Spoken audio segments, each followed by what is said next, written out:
How we doing, Jason? We ready to go? Well, maybe we ought to get going. Don't you? Well, welcome, everyone. We are happy you're here. If you're still eating, no issues. We're going to be talked to for a little while, so don't need to worry too much about that. Except for the introductions that we want to do first. Let's do something non-standard. Let's start with the people in the back first, shall we? You want to start back there? Yeah, tell us who you are. I'm Jennifer Patrick, one of the planner twos for Ogden City. Nice to meet you, Jennifer. Jared Johnson, Community and Economic Development for Ogden City. Glenn Symes with the Ogden City Council Office.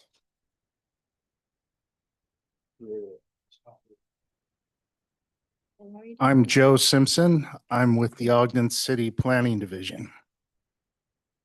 James Tanner, Assistant City Attorney. Brandon Ripien, Senior Planner for Ogden City. Barton Brierly, the Planning Director for Ogden. Eric Davenport with the council office. Brandon Garside, council office.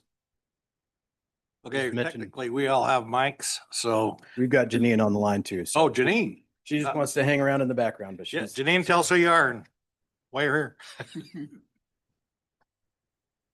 Not sure she has access to talk right now. Oh, doesn't she? She's listening. Okay. Well, Steve, why don't you start? Steve Burton, Ogden City Council Office. Michelle Williams, City Planner Commissioner. I'm Richard Heyer. I'm with the council. Bart Blair with the council. Andrew Amadov, Planning Commission. Jeremy Shinoda, Planning Commission. Dave Graff, Ogden City Council. Jenny Sandow, Planning Commission. Sean Myers, Ogden City Council. Bill Ross, Planning Commission. Rick Southwick, Planning Commission. Jordan Aberg, Planning Commission. Mandy Shale, Planning Commission.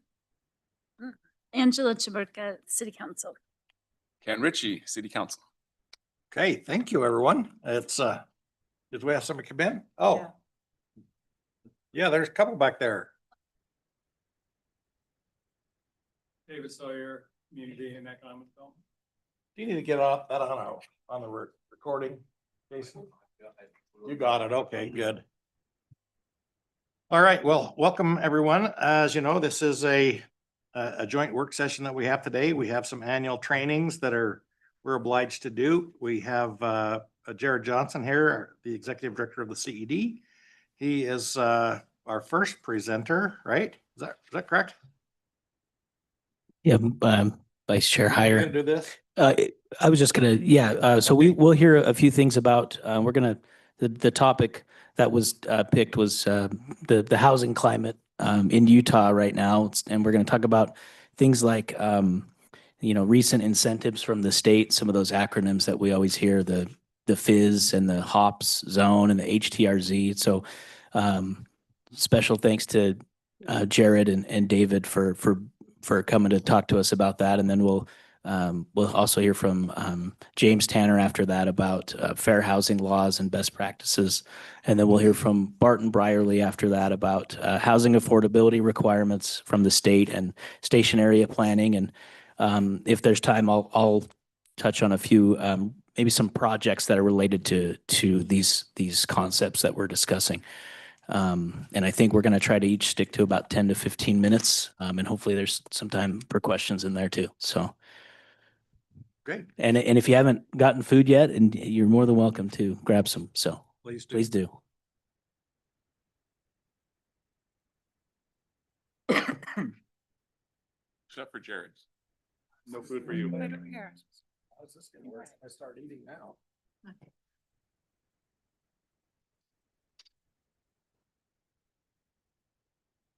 All right, there we go.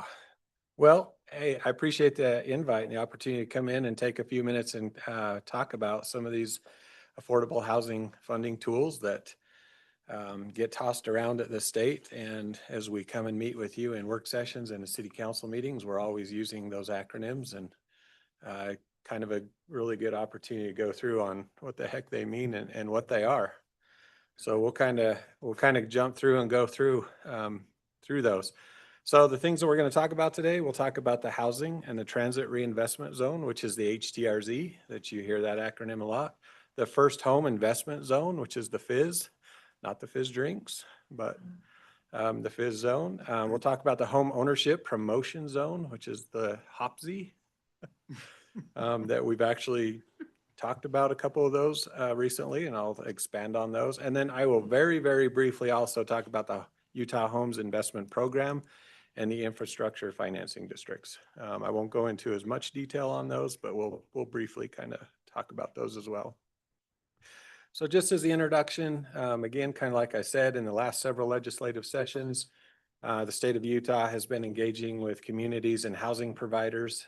This effort has been to assist in the creation of affordable housing and access to public transportation. I threw that in there because that's really what the HTRZ was built all around.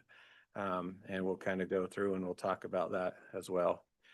So again, the Housing and Transit Reinvestment Zone, which is the HTRZ, I'll probably just refer to it as that after this. If you're interested in it in state code, that is the citation for that is Title 63N, Chapter 3, Part 6 is where you can find all of the rules in state law for HTRZs.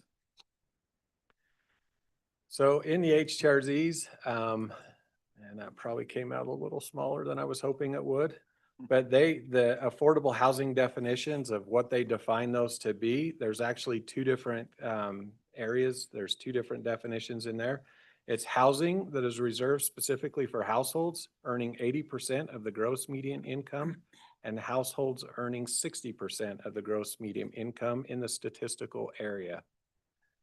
So that's how they define what the affordable housing definition is in an HTRZ, and we'll kind of go through why that's important as it goes through. The affordable housing percentage requirement says that at least 12% of the total units must be affordable. And this must include at least 9% of the units have to be at 80% AMI and at least 3% have to be at the 60% AMI. The local government must include an affordable housing plan that ensures housing stays affordable. And this can include, but does not require it to be deed restricted, but it can be a part of it if the plan is created that way. The owner occupancy requirement, the HTRZ plan must promote and encourage owner occupied housing. However, there is no specific requirement that must be in there. It has to encourage it, but you don't have to have the specific restriction on that one. Jared, can I ask a question? Yes.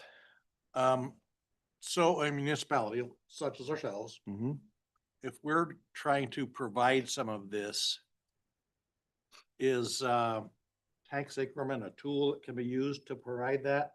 So this actually is a tax increment tool.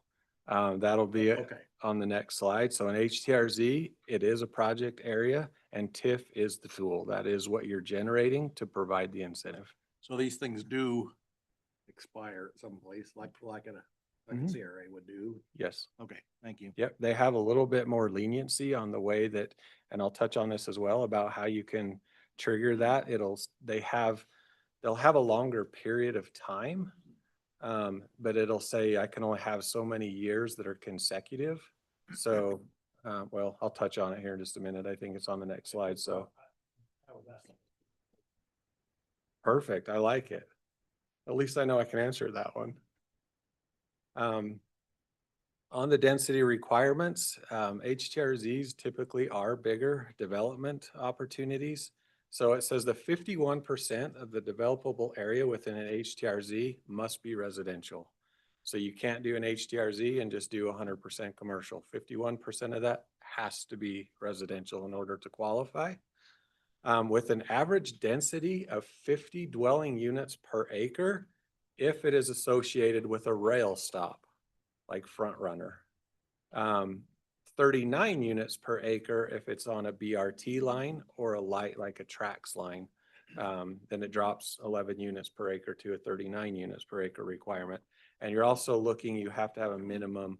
There are some caveats. This is very, very high level, and there's a lot more in the law than what I'm including in here. But in most instances, you have to have a minimum of 10 acres for a project area to utilize this tool. Jared, so like on a, one of those BRT stops on the Weaver State campus, when you look at the developable area, is there even 10 acres available on some of those areas? Because you got the university taking up so much of the space, you've got already existing housing. So you can capture different developments in there that may contribute to that. That are existing? Not necessarily existing. But if they've been done in a certain time frame, they may qualify. And then there's also some rules and some caveats that go in there about how you can capture some of the land of the stops themselves. Again, these get really, really technical. It's always interesting to me when the state throws these out there and they say, hey, there's all these tools, you guys should be using them. And we should be. I totally agree with that, but But when you try to. they can apply be very difficult. So the first city in Utah that tried to implement an HTRZ took them almost 3 years to get it completed. A lot of modifications have been done since then to try to help ease that. But they get fairly complicated. I got a follow-up question too. I was just thinking about Union Station campus. But anyway, I noticed the note too about the deed restriction. Does it say how long the deed restriction would be, or is it forever? It doesn't determine that. You can, when you create the HRZ plan, that's something that you can, if you want to require deed restriction in there, you can also talk about the term. To keep it affordable. Yeah, some of the other tools that we're going to talk about actually have required deed restrictions in them, and then they also have set timeframes. But on an HTRZ, it's not required, but you can include it, which then also lets you be flexible with the term. The zoning procedures, kind of how these happen in an HTRZ, how it goes into play and how it works is it basically starts off that the city submits a plan to the Governor's Office of Economic Opportunity. Most of you usually hear that as GOEO. That's what that acronym stands for. That application goes to GOEO. GOEO provides a notice to the taxing entities and contracts an independent entity to do the gap analysis. The city has to pay for that entity to do that analysis. So they contract with them, but the city has to fund it. The plan must include the existing zoning and any proposed zoning related to the HTRZ. However, the zoning does not have to be complete. Doesn't mean you don't have to go in and rezone everything and it all has to be done before you can make an application, but you do have to include that in your packet. But it doesn't have to be done at time of submission. And then back to your question, the financing tool for these is tax increment financing. So it's just another modified version of a CRA with specific rules and guidelines that have to play into it. The project area duration also, talking about that. So if it's at a rail station, we can capture 80% above that base year for no more than 25 consecutive years within a 45-year period. And you cannot trigger during that lifespan, that 45, if you're not just doing the set 25 consecutive, you can't trigger that increment capture time more than 3 times. If it's a BRT or a light rail, it's also the 80% that we can capture from the base year, but no more than 15 consecutive years within a 30-year period. Jared, can you, I'm sorry. No, go ahead. Can you share the thinking behind applying TIF or collecting that 80% above capture for a period of time and then letting off and then re-engaging and letting off and re-engaging and going to the 45-year period, for example? It mostly comes into play that if your project was to be done phased, if it was going to be phased over time, if I was going to have maybe a small step up front and some of that, I needed some of that incentive to help fund that. And then I had a second phase that was going to be larger. I can time my capture time to get the most benefit. And so really the best way to think about that is if I'm phasing a project over time. Thanks. Angela, you got a question? Oh, yeah, I was just gonna ask about, this issue of sending the plan to the state entity and then them contacting the other entities, like the county or the school district, so it wouldn't be us working directly with them necessarily, it's going to the state and then they let them know? They will know. So they will be working on it because one of the things I didn't really throw in here that's really clear is we have to put together an HTRZ review committee. That review committee is going to be a minimum of 12 members that are on that committee. So it's going to be a member from GOEO, from the Governor's Office of Economic Opportunity. You're going to have a member from the municipality, or these can go over multiple municipalities. So you have to have at least one member from each municipality that's affected. The county will have a representative there. The school district will have actually 2 representatives there. Your transportation representative has to be there. Your public transit representatives have to be there. The president of the Senate appoints 2 people. The president of the Speaker of the House also appoints 2 people. Yeah, there's a lot of people. And so they're on this board that they review the plan and so they know it's going on and it's happening. And the reason that it's set up that way that I'll get to, and I kind of get to the end of the HTRZ, is because the taxing entities don't get to vote on it in a normal sense like you see in our project areas, where right now we reach out to the sewer district, or we reach out to the county or the school district, and we create participation agreements with them. In this case, the verbiage that they use in state law is the taxing entities are compelled to participate once the plan gets approved.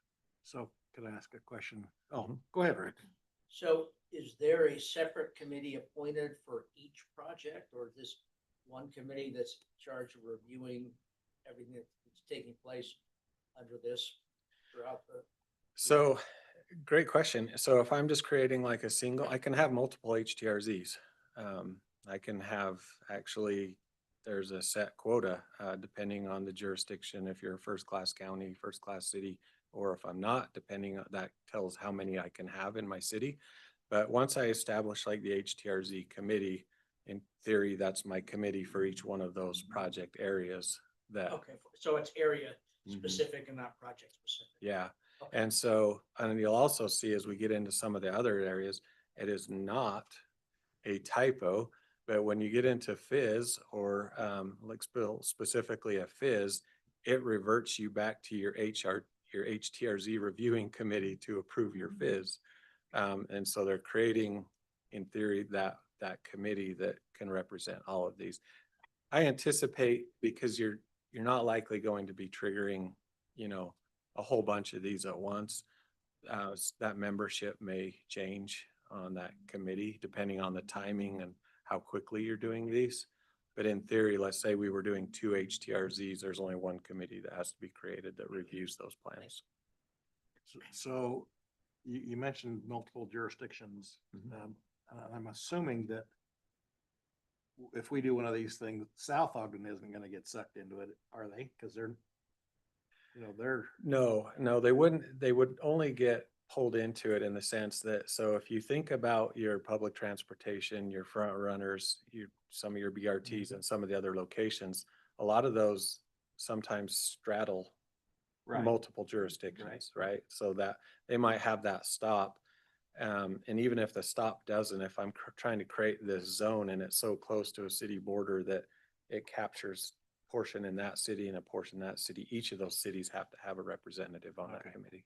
Yeah, it's just the way you said it. I got to thinking. So thank you for clearing that up. One more question, Jared, I'm sorry. No, you're good. So would that take the RDA out of the discussion? In this instance, yes. Yeah, so there's no. Yep. So this isn't the redevelopment agency that's creating this. Interesting. This almost seems like it ought to be a separate thing somehow. And I guess maybe it is. Kind of is. Yeah, I guess it kind of is. So the council would only vote on it in what part? On the council side, the budget part? Well, the council would be involved in the fact that, we'd be bringing you into the loop that, hey, we're putting this project area together. This is what we're wanting to do. So we'd be informing you, you'd be aware of what's happening, and you would be participating like at that level, but it wouldn't necessarily come back as a council vote or an RDA vote. Well, there is a political aspect to this, where, let's say the administration sets one of these things up, and we create this zone and tax increment funds it. The whole city is paying for this thing, in essence, because it's that tax contribution that if you don't get it from this, you got to get it from somewhere else. So it's the rest of the city, or No, it's still just like a CRA. So you're still only capturing the taxes in that project area. yeah. Well, okay. So that increment that's being generated is directly off the development contained in that project area. So like if we, when we trigger the one and we do the one for Union Station, right?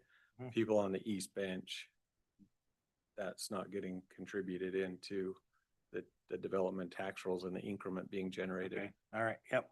I have to kind of think those things clear through because they're a little bit complicated for my skinny mind. I mean, and that's why I think sometimes we sound a little redundant, and it's not because we're trying to. There's just still a lot of misconception about tax increment financing and who's paying it and how it works, and that we are taking kind of from everybody. So it does affect the taxing entities, but again, it's within the boundaries of that project area. Right. Okay. Can you recite where we can find all this information? You gave a code earlier. Yeah. Oops. So the HTRZ is Title 63N, Chapter 3, Part 6. Brandon, did we get these presentations emailed? Did the planning commission get them too? No, Let's make sure that happens. Jared, there's also probably some good, from what I saw, I've seen, I think WFRC has some good resources too Mhm. about the HTRZ. Yep, WFRC has great information. Utah League of Cities and Towns also has publications. I mean, isn't part of the theory behind this that you're taking those TIF dollars and then you're growing the pie over time? Yeah, we'll, so. Let me You're touching jump on that down. later, that's fine. Yep, so, well, a little bit. So real quick, I'll touch on this one, like who receives the financing tool? It's the municipality, which may then pass that along to a participant through the development of participation agreement. So that's very similar to a traditional CRA. But then kind of to your point, like how can the funds be used? The funds can be specifically used to income targeted housing. They can be funded to, or they can be utilized to fund structured parking within an HTRZ. Again, the thing to keep in mind with an HTRZ is they are specifically around your public transportation modes to reduce the dependency on cars, right? They have to drive and go everywhere. I can use public transportation to get from point A to point B. And so they can be used to fund parking structures. They can be used to fund property acquisition costs. The city or the HTRZ, like in this case, I'll just say the city, but we can capture not to exceed 2% of the overall funding to actually administer the program. It can be used to help with enhanced development costs, which include the associated cost of parking, increased heights, because again, typically when you're dealing with an HTRZ and where you saw with your 50 units per acre or 39 unit per acre requirement, you're pushing, the whole purpose of it is to push density around those transportation modes. And so that is naturally can, in a way, create some very elevated construction costs because you're going to increase height typically. Or kind of that last bullet point, it talks about costs associated with construction above 4 stories. So there's a couple different things there. You could have podium parking there. If I'm doing a wood frame construction and I exceed that 4 stories in height, I have to change my building material methods, go to fire retardant treated lumber. There's other little things that start to kick in that are going to increase the cost to construct that building. And therefore, If they show the pro forma and they can show that gap, this funding mechanism can kind of go and help cover those differences to make it. So it's very similar when we talk about in the RDA, the but-for argument. This wouldn't be possible but for our participation. So it kind of goes through there. The participation of other taxing entities, like I talked about before, the language that it uses, an HTRZ committee approves and it compels the participation of other taxing entities. The other taxing entities are represented on the HTRZ committee. As we discussed, it's a pretty big board. Notice has to be sent to the state tax commission, the state auditor, county auditor, GOEO, and each affected entity. And then I just did throw in there that that was a change that they made, that school districts have 2 representatives that sit on the committee. And rightfully so, school districts are usually the largest taxing entity when you talk about taxing entities. So. I've got another question. Okay. Could the county create this and then invite us to the table? Could it be reversed that way versus the municipality being the one that kind of calls people to the table? Typically, a county would only create this if they had one of these, a stop that's in unincorporated. Okay. If it's within Ogden City, where it's an incorporated municipal, the municipality would be the one that Be the would. one that would do it. Okay. All right, that was super high level, I know. Now you know everything you ever wanted to about an HTRZ. Any more questions on that one? I was just gonna say, you want to, this is a brand new tool, relatively speaking. There's only a handful of them that have been approved in the state. And they are on the WFRC website, as was talked about. But do you want to mention where we're thinking we might apply those? Yeah.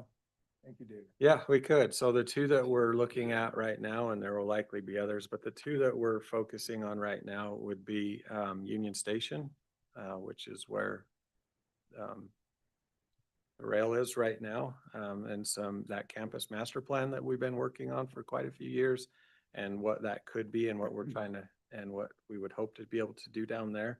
So this is likely the tool that we would request when we get ready to formally set up that area.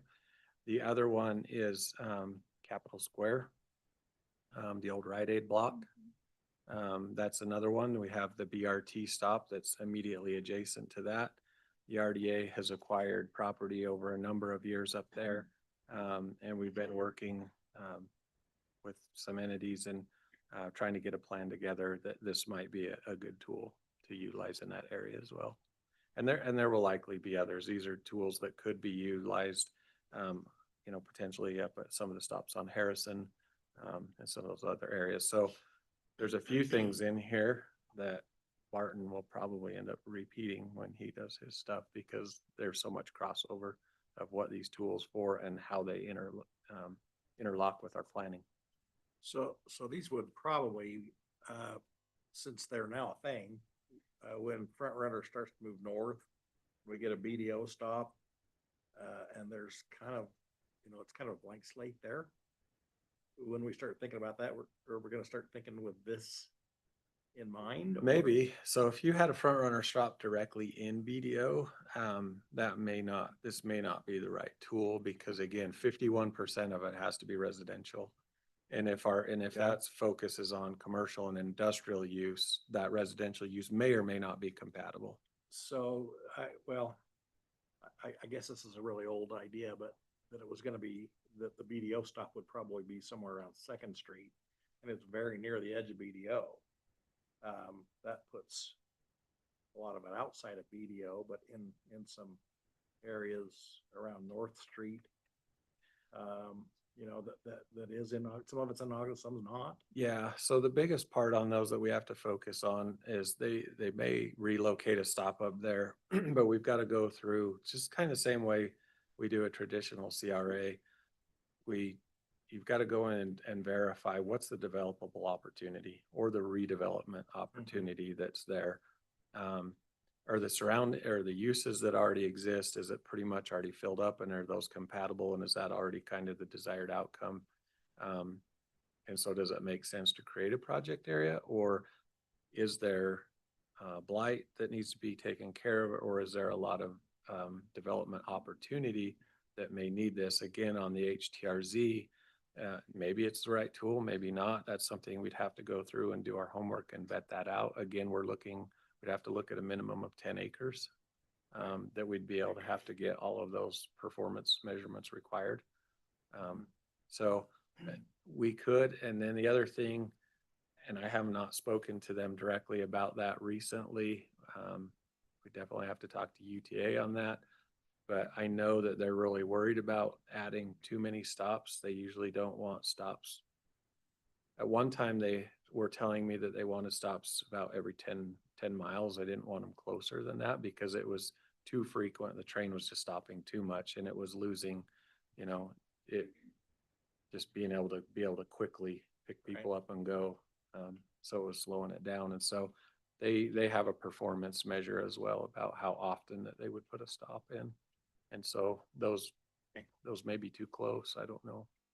Yeah, I just remembered some old conversations, and they are old, when I was a planning commissioner. So they were talking about one at BDO and then the one that is in Pleasant View. And of course, they did put the one in Pleasant View. They didn't do the one in BDO because I guess there wasn't a need at that time. But anyway, it's still years away. So I guess I was just the reason I asked the question is I just wanted to see if we needed to change our thinking around how we approach those based on this. Yeah. Question. What's the radius of the eligibility area around each station? So they vary a little bit. The original rule was 1/3 mile. It went 1/3. There are now exceptions to go up to 1/2 mile. And so there is some differing criteria in there, but There's 13 stops along BRT. Potentially, could you have 13 HTRZs? no. I could be wrong on this. So don't quote me because I could be wrong. I want to say, I think we would be maxed at 8 is the maximum that we can have.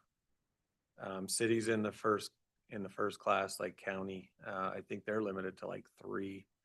I think we can have 8. I might not be right on that number, but there is a cap, and 13 is above it. I do know that. Is there a GIS map that shows 1/3 mile around each stop? And those areas that have 10-acre availability? That's something that we have to create. So when we put together the plan, we're doing all of that homework. We're actually creating those GIS maps. We're identifying the properties that have potential, that can contribute, and what those may or may not be. Gonna be 2 to 3 blocks in a standard city block. It's gonna be about 2 blocks is about this 1/4 mile. Yeah. So And then you've got to have that 10-acre minimum. there are some, that's pretty much the base rule. There are some very minor exceptions, but in theory, it's a minimum of 10 acres. And then they start talking about 100 acres and 500 acres and just. So a lot of the BRT stops are going to be cost prohibitive to try to assemble enough ground, and you're going to have a lot of existing homes. Yes, some of them may not lend themselves to be able to have the opportunity to be able to do it. Not quite. So. Awesome. Good questions. Anything else on HTRZs?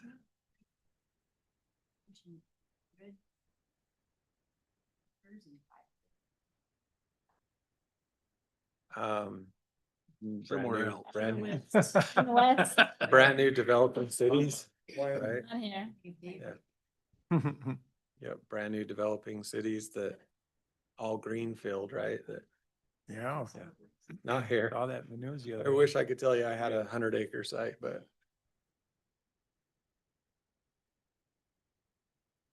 Okay, first home investment zone, the Fizz. That was more than 10 minutes ago, wait, Jared. I had a lot of questions. We'll try not to have so many questions. Don't point the finger at Jared. I know. I'll go quicker. So the first home investment zone is also in state code in Title 63N, Chapter 3, Part 16 is where you find the rules for a Fizz. So a Fizz has a little bit different definition of affordable housing. It includes two different. It has a rental housing that is 80% median of your gross income. And then it has a owner occupied housing, which is 80% of the county median home price for homes that are owner occupied. It's really fun to get to go do the math on these and figure out who has what. So that in order to utilize a Fizz, that's the definition of affordable housing.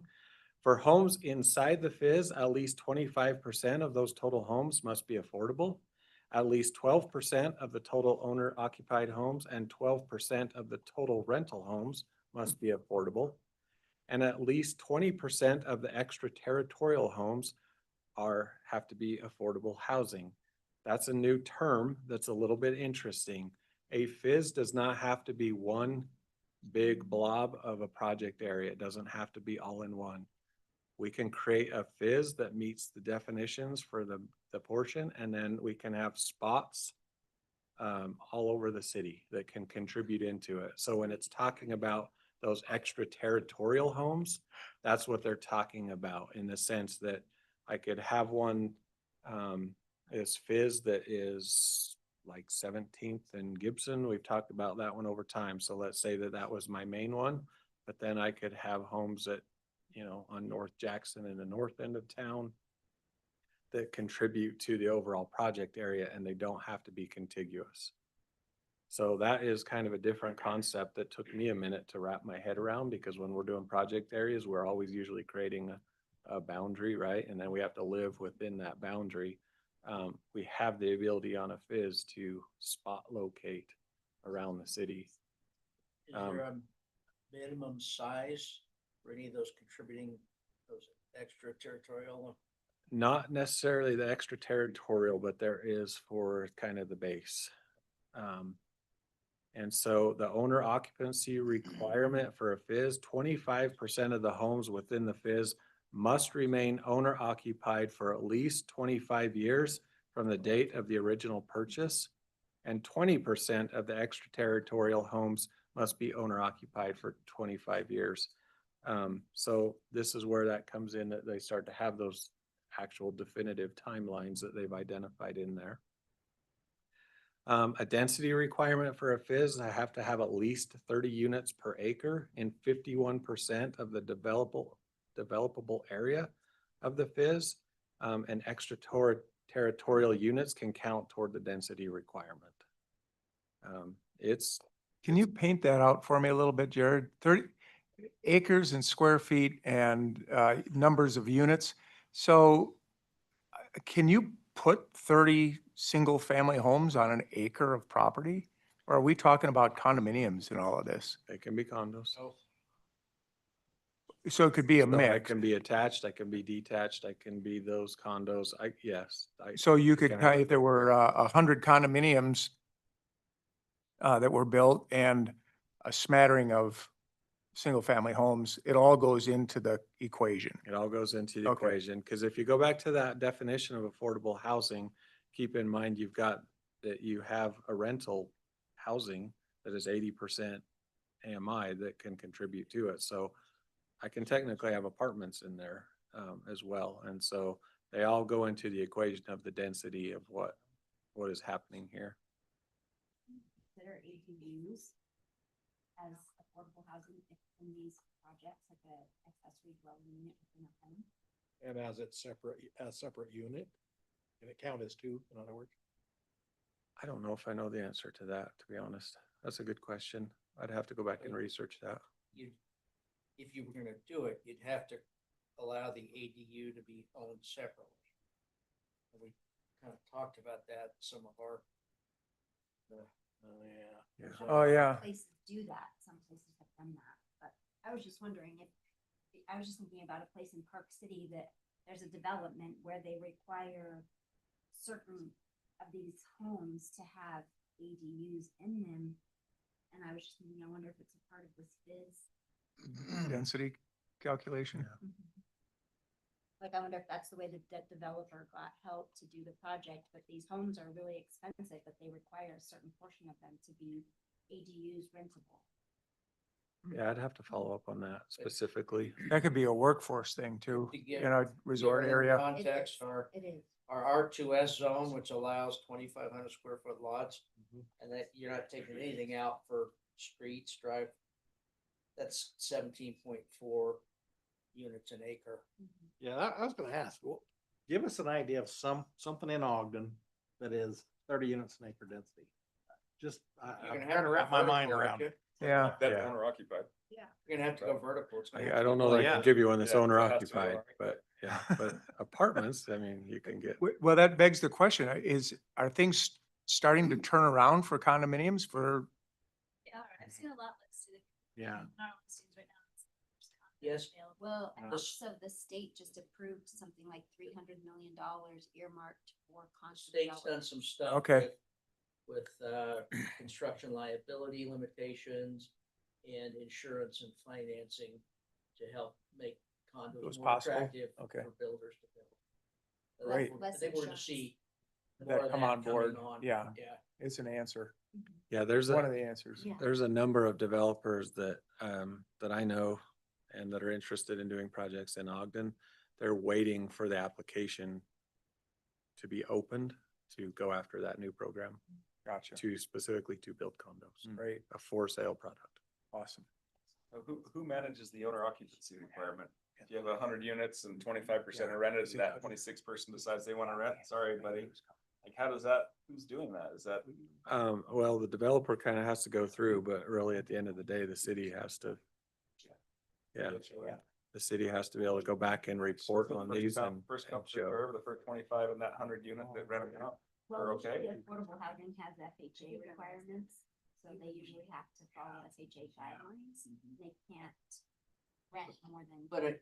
I think you're gonna see the HOAs doing that. I just saw a listing last week where it said that this unit has, or this development has exceeded its allowable Rentable. rental. There are 3 people on the waiting list.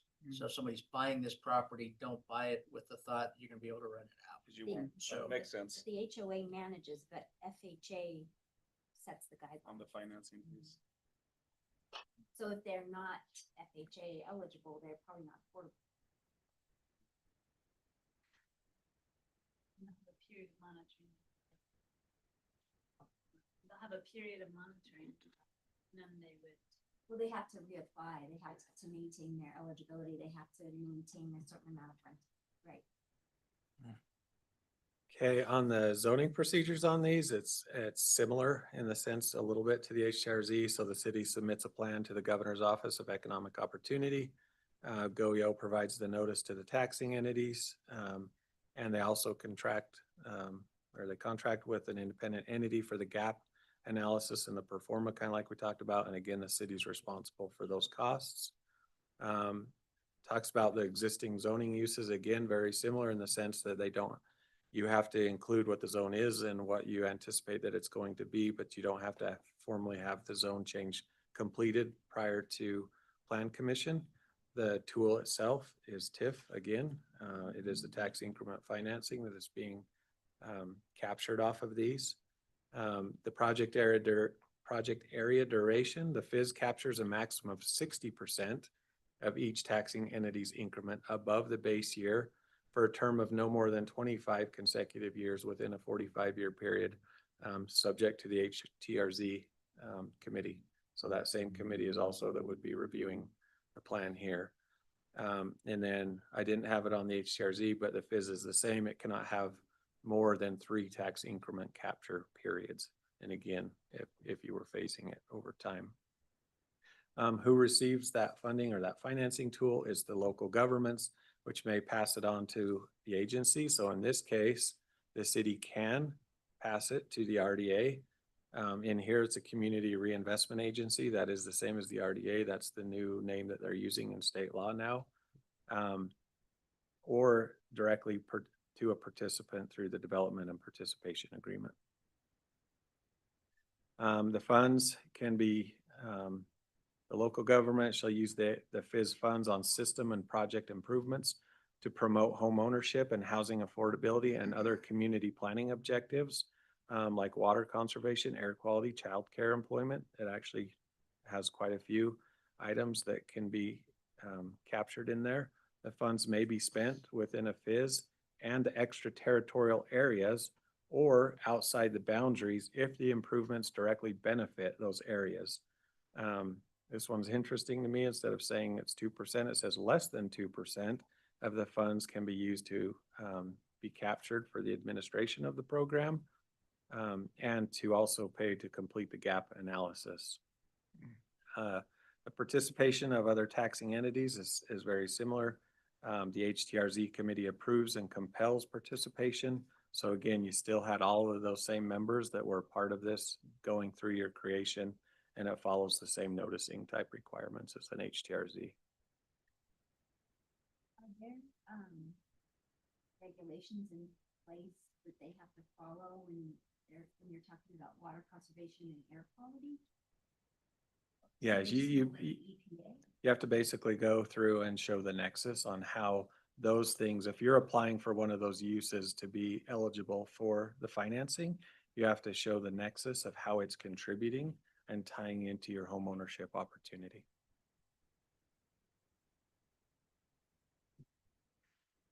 Okay, home ownership promotion zone.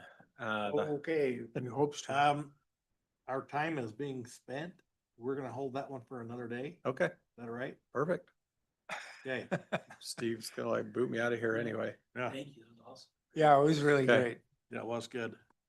And yeah. And we can- riveting, I gotta say, riveting. We can send that out too, so. It's his you have that delivery, the information. jokes and. Yeah. Yeah. Yeah, it is. So, Brandon is gonna send his presentations out, so you can all get Oh, his great. PowerPoints to the planning commission. There to send them to us, so, you commissioners can get the presentation, so All of this if it's information. helpful. Yep, After the weekend, Jerry can expect a bunch of email requests and questions. yep. He can respond to. That's good. Probably not. Jared, thanks a lot. Okay, who's up? So I, and A lot I, of stuff. I know we try to end at 6:30, so maybe I'll just ask if James or Barton want to go. Arm wrestle over this? Yeah, which, whoever you think would be, who, I thought we had till 10. okay, James. James looks like a deer in the headlights. Yeah. You can have my dessert. Yeah. Sure. Great. Or I can if you want me to. I'm happy to. I'll jump in and I'll. Cool.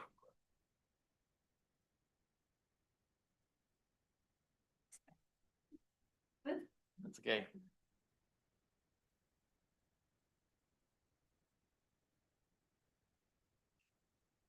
Okay, I will be brief. I want to talk, we talk a lot about the moderate income housing plans and stationary plans and give you a brief overview of those. The stationary plans are actually part of your moderate income housing plan. So this is what the state is seeing from their perspective, just how statewide, they are seeing a real lack of housing generally, but particularly in the lower income levels.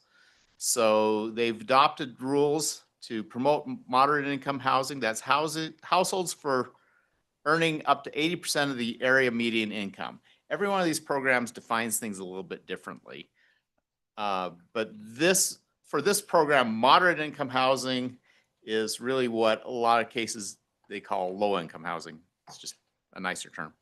But if you think about, like extremely low would be mostly deeply subsidized apartments. Very low would be usually some sort of income restricted apartments. Could be a small townhome or manufactured home.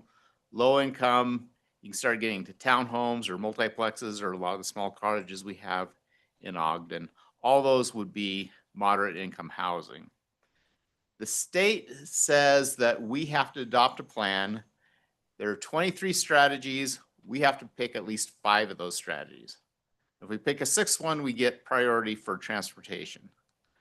We have adopted 8, and we probably do more. So we meet the state law, and we can actually qualify as priority in these. 3 of the strategies involve zoning, such as we have lower parking requirements for low-income housing. We've zoned near our transit stations for multifamily housing, so all that qualifies. And because we have a community development division that does a lot of programs like helping with the HELP program to help facilitate rehabilitation of existing housing stock and other programs, we easily qualify. One of the things we are considering as part of the Plan Ogden update is accessory dwelling units. We allow accessory dwelling units in all residential zones except Mount Ogden. And we've had a lot of input from the community that we ought to rethink that. So you'll see that coming forward as part of our plan. We are required to do annual reporting of the plan, and this is not a nice report that you'd get in a binder that you'd love to read. It's mostly going to the website and filling out reports. We have to report on our housing numbers, what sort of barriers to affordable housing we're seeing, how we're doing on accessory dwelling units, and each of those strategies, we have to say how we're progressing at it. There are pretty strict penalties if we fail to report. We could be ineligible for certain state and local funding if we don't report. So it's pretty high pressure that we get it done on time. So fortunately, we meet it. And this, in fact, is dated September 11th, 2025. So it's just last week that we got our letter saying, yes, you've submitted your plan and it meets the standards. Some of the things we're reporting on is just how much housing is being built. This gives you an idea of what we've done over the last 5 years, different kinds of permits we've been issuing, and the ratios. You can see still lots of multifamily and very little single family going through. Always interested just what's in the pipeline. And we do have 2,200 dwelling units that are in some part of the pipeline. And just walk out the door, you can see a bunch of them that are being constructed now. But there's quite a bit going through. Now, from the state's perspective, they're all focused on, moderate income apartments and things like that. Locally, we got to address that tiny slice of single family. So we've really been trying to push that, and I'd say we've had several successes. The Planning Commission, City Council last night approved a zone change to allow a small lot single family subdivision. Last month, the Planning Commission actually approved our first cottage home subdivision, small lot single family, 20 units to the acre, all detached single family homes. In these, it's on 24th Street, right next to the 24th Street townhomes. It actually lays out really well. And at the Planning Commission's next meeting, we'll be hearing this 9-unit one is 9 single family dwellings on 30th and Monroe. No, it's on and it's on the small lot. It's gonna be Art's place. I know that. Just west. Yeah. right next. There were people surveying on that today, Yep. I think. Yeah. Or that way. Yeah. Oh, yeah. On stationary plans, stationary plan is part of the moderate income housing program. So the idea was the state is spending a lot of their investment in having good transit, and they want to see a return on that as far as we're not just gonna put transit in a low-density, single-family suburb and expect that to be a valuable investment. So you're required to do station area plans. The plans have to meet these 4 objectives to increase the availability and affordability of housing, including moderate income housing, enhance access to opportunities, promote sustainable environmental conditions, and increase transportation choices and connections. So you have to meet those objectives. The council asked a really great question. Are there like minimum standards you have to meet? There aren't minimum standards, but there is an approval process you have to go through. You have to submit that to WFRC, and they've got to review your plan and agree with you that you're meeting those standards. So that's the minimum standard. So we have 2 things we're doing. First, you can do what's called approval for prior action. Basically, all the planning we've done downtown meets all the standards for a station area plan. So we're just submitting it saying we're good on that. As you know, we've done a lot of work on the Harrison Boulevard station area plans. The Plan Commission's actually recommended that, and the city council see that. The work we've done, and we think we do a really good job on promoting the objectives. So that's my part. All right. Hey, good job. That was 10 minutes. Thanks. I'd love to hear James if you want, if we can get him in it. There we go.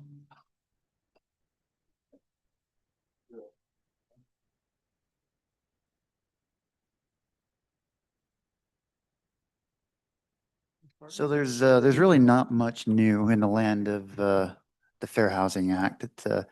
Federal laws just don't change that quickly, unless, of course, the president decides to override everything with executive orders. There's one curious thing that I have seen between the Federal Fair Housing Act and the Utah Fair Housing Act. The Federal Fair Housing Act, it's really based on those 7 classes. So natural origin, race, religion, sex, disability. The Utah Fair Housing Act adds source of income. And that's something that I guess at the federal level, legislators have been trying to get into the Fair Housing Act protections. What source of income is they can't discriminate on like vouchers, child support, something that's not an actual income. And so the idea is that if people can use vouchers more and have protection through the Fair Housing Act, that you'd have more lower income in more affluent areas because they'd have the ability through the voucher program to actually purchase. They also say it would also help resolve racial disparity as well in housing. So that's something that, I mean, Utah does have that, and so we can enforce it, but we don't have the enforcement mechanisms that HUD does. And since the Fair Housing Act, the Federal Fair Housing Act doesn't include source of income, they're not going to look at it. So that's just one thing that I found that was very curious between the State Fair Housing Act and the Federal Fair Housing Act. So is there no enforcement mechanism through the state or limited? It's very limited. I mean, if the feds would take it on, then I mean, HUD is a much larger entity than anything really that the state regulators can do. I think that was only 4 minutes. Thanks, James. No pressure here, Steve. We're under 4 minutes now. We've been going down since Jared's. The reason we do this training is because the Utah Risk Management Association requires a joint land use training with the City Council and Planning Commission every year. We could probably tell them that we had like a couple of hours. It seems like condensed into one. But okay, so I'll be really quick. I'm just going to go over a few projects that have implemented some of the things that we've talked about. One of them I guess the first that I'll talk about, just briefly go over, is in Weber County, so unincorporated Weber County. This, you probably remember this was in the news last year, and Commissioner Ross might be familiar with this one too, but it was a Nielsen Homes project out in the Plain City Far West area. The reason it was in the news is it was there a few hundred of the homes were advertised to be sold around this $400,000 range, which if you've at least I think last time I checked, I think that's the most affordable detached single family in the whole county, and I think they're more than that now. The whole development altogether was about 1,000 units, and a quarter of them, around a quarter of them, are monitored to be at that range. I was going to give you some backstory on the project. It was started developing back in 2021, 2022 as like a planned residential unit development. And then in 2024, Governor Cox announced that he wanted all those starter homes built. And so there was one of these new programs, the Home Investment Program. I believe this was the first project that took advantage of that, where developers, basically the state would give developers low interest loans through state surplus funds to help build some of these units and keep them affordable. And that if you've been out there, you can see that there's quite a bit of building going on. But in this case, yeah, they're supposed to be attainable homes, so at that 450 or under range, and they're going to be owner occupied. That's actually one of the state requirements, I believe. For 5 years, they have to be owner occupied. I think in this case, they're going to be 10. They negotiated with the county for 10. The next project I'll talk about is a pretty cool project in Salt Lake on Main Street. It's called Nelson Christiansen, I think. It's going to open, I think, next week or something like that. But it is, so you've got this nonprofit Alliance House. One of the things they focus on is trying to provide deeply affordable units to the adults with mental illness. And so you see this project going on. There's 16 units there. So Alliance House bought it, I believe, back in the 80s or 90s. And it actually used to be an old motel. And they bought it and turned it into these deeply affordable units. And in 2023, they collaborated with the city, the RDA, and a lot of it was HUD funded as well. And you can see, like they're showing here on the left, it's being almost constructed in that image. I think that was from a few months ago, but they redid it back in 2023. They demolished the old motel. And then just to give you an idea, that is kind of an example of what the floor plan looks like, pulled from public records. So you can see they're 1-bedroom units, about 484 square feet. The reason I guess I highlighted this one and just talking about fair housing, that was a goal that the city and several of the nonprofits in that area have, and we're able to make that project kind of a unique project. But yeah, meant for deeply affordable housing, and I think that means that it's got to be about 30% of the residents. Let me see here. I think it was supposed to be no more than 30% of the residents' income would be what the rent was. And they also do a program where, if you can I think you can live there for 6 months for free if you qualify. So just an example of a fair housing project. And the last one I'll highlight is from Vineyard. Jared and David talked about the HTRZs, and I'm sure they know more about this project than I do from just doing a little bit of research on it, but kind of a cool project. You probably heard about it throughout the state, but and just an example of an HTRZ. To get into it, a little bit of backstory. It used to be the old Geneva steel mill, and then that shut down in the early 2000s, and then the Vineyard RDA forms and has a plan to redevelop it. And it was convenient because they finally got a front runner station back in 2022, which kind of spurred some more plans for redevelopment, where they took advantage of this HTRZ option, with a focus on making it transit-oriented, walkable, mixed-use downtown area. So later in 2020, so in 2022, Vineyard, they had their HTRZ application approved by the state. I think this is it's called Utah City, the project. It's about 217 acres. believe their plan is for about 12,000 homes. As you might imagine, most of them apartments.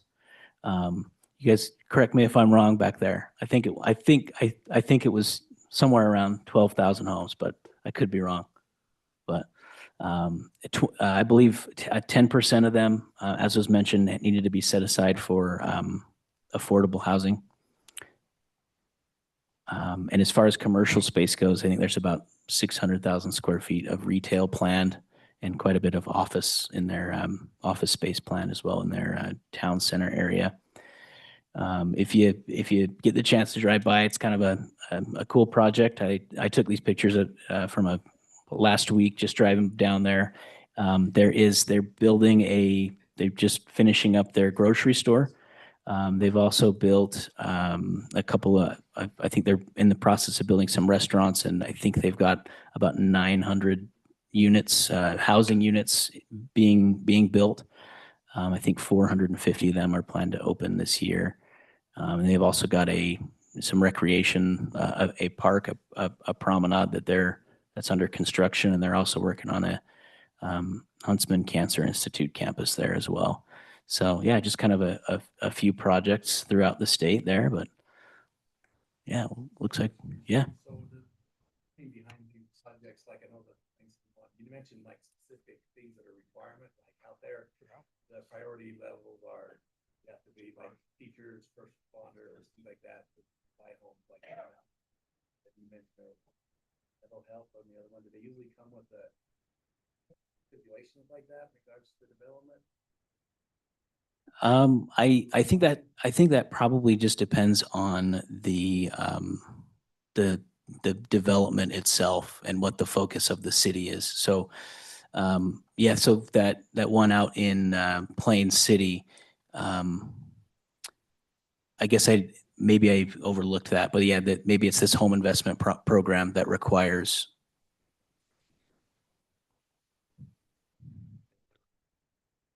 Okay. And I know that can be a requirement too when we're talking about HUD funding, especially when it comes to like the what the city's plan is to do projects that are HUD funded. So yeah, I don't know if that answers your question, but I got a question about was it Alliance, the mental health project? Do you know what the funding is for that they could use for that project? so yeah, let me see here.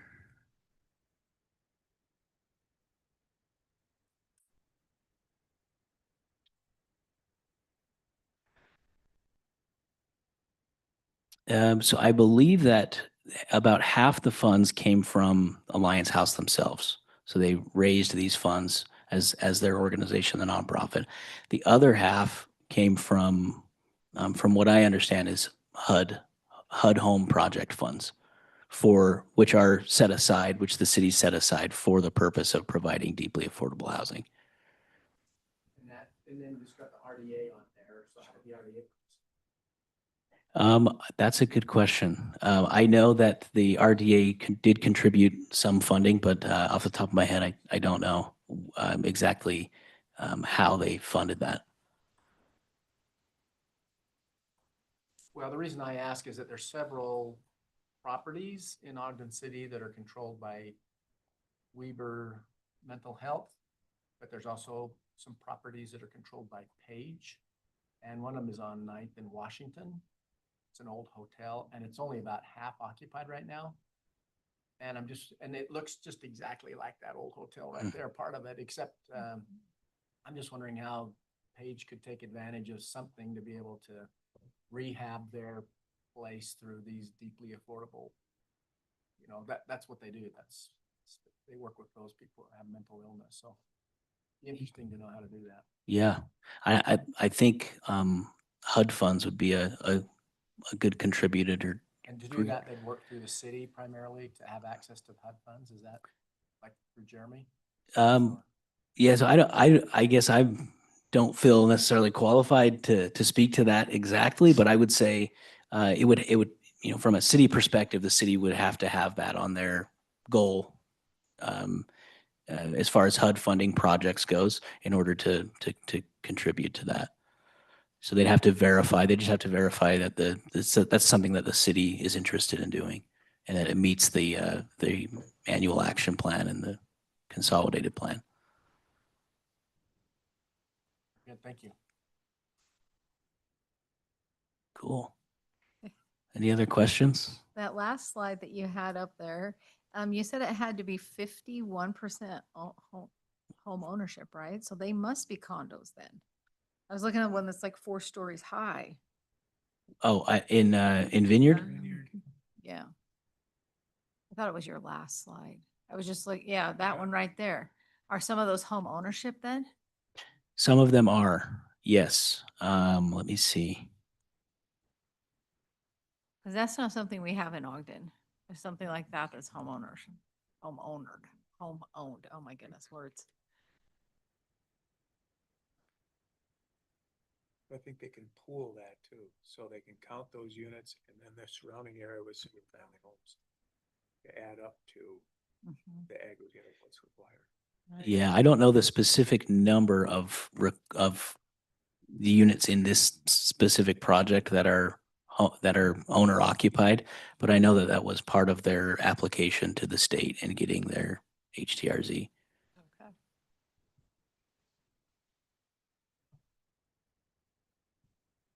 Cool. We're there? Yeah, I think we're there. Okay, there's one other item, Thank but you, I'm not Steve. sure there is any content underneath the items of joint interest. I don't have any. Put on the spot here. I don't know. When do you, is there a schedule for the council looking at the BRT plan or what's the title of that? Pardon? Yeah, the OGX stationary plan. Yes, it is scheduled for the council to consider. Oh, I might have that too.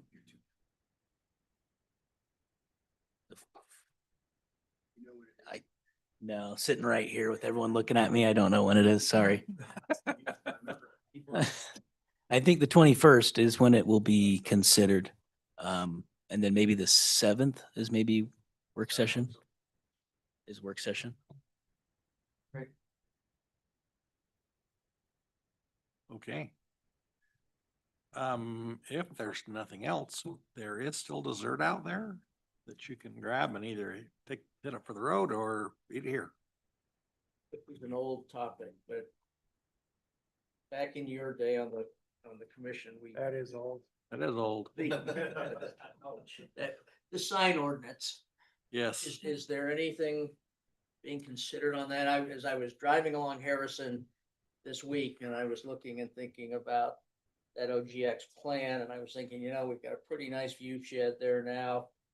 Are we gonna preserve that? I actually was off of the commission at that time. Oh, yeah, okay. And I do hear that pop up once in a while, And I think it's gonna be in our new. but I haven't heard anything officially coming through. Is it part of our, It'll be part of the Zone Ogden. the Zone Ogden? Okay. Okay. On it this week. Yeah. That is one thing I asked, that when we get the plan Ogden, when you guys get all done with your part, that we meet together and you guys can kind of get us up to speed on what you were doing.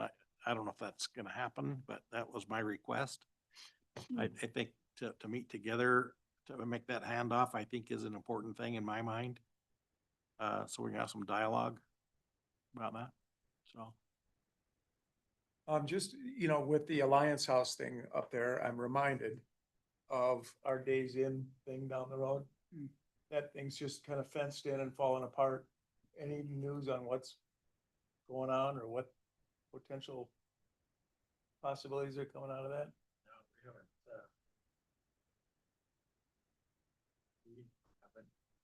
from the property owner that for a while. I mean, I heard through the grapevine, but not directly, but somebody, but. Just kind of curious. Thank you. Okay, we ready to adjourn? Okay, let's do that.